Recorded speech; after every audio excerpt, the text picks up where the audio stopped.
या ठिकाणी पाऊण वाटी मी तूर डाळ घेतले। भरपूर पाणी घालून स्वच्छ धुवून घ्यायचंय। हवं तर मूग डाळ सुद्धा ऍड करू शकता, पण मी फक्त तूर डाळ घेतले। 2 टमाटर बारीक कट करून घ्यायचे। टमाटो सुद्धा स्वच्छ धुवून घेतले।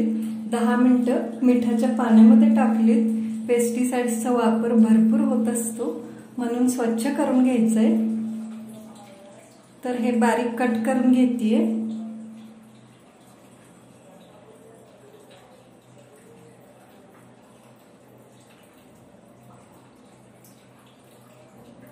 डाळी बरोबर हे सुद्धा शिजवून घ्यायचंय। 1 वाटी डाळ असेल तर 3 वाटी पाणी घालायचंय। तिप्पट घालायचंय पाणी। चवीनुसार मीठ आणि थोडीशी हळद। कुकरला 1 शिटी देऊन घ्यायची। 10 मिनिटांनंतर होणारी शिटी, का तर जास्त डाळ शिजवायची नाहीये आपल्याला।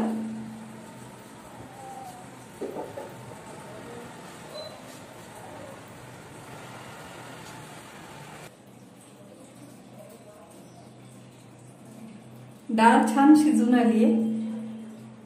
1 मोठा चमचा तेल गरम करण्यासाठी ठेवलंय। मोहरी, जिरा, तेल थोडं कमी घालायचंय, का तर नंतर पुन्हा आपल्याला तडका द्यावा लागणार आहे। कांदा भाजून घ्यायचाय।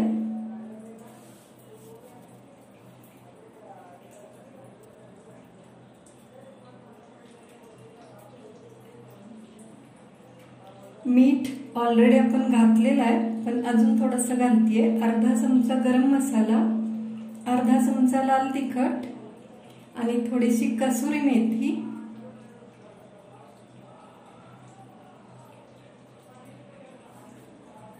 आलं लसूण पेस्ट। खरं तर हे ड्राय मसाले घालण्यापूर्वी घालायचं होतं, पण राहून गेलं म्हणून मी आता घालतेय। शिजवून घेतलेली डाळ आणि आता गरजेनुसार गरम पाणी घालायचंय। थंड पाणी बिलकुल नाही वापरायचंय।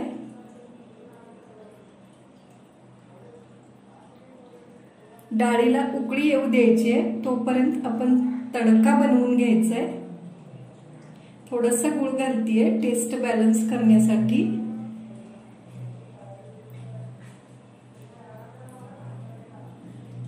एक मोठा चमचा तूप घालतेय। तूप घालून जर तडका दिला तर डाळीला खूप छान टेस्ट येते। जिरा, चॉप केलेला कढीपत्ता आणि तिखट असलेल्या मिरच्या। तिखट मिरच्या घातला तरच डाळीला टेस्ट छान येते, चव छान येते, थोडासा तिखटपणा येतो। हिंग पूड,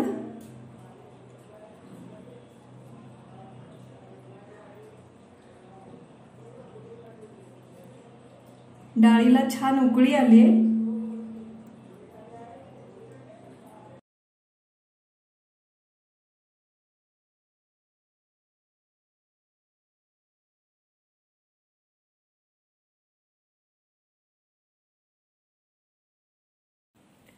तर मस्त असं दाल तडका तयार झालेला आहे।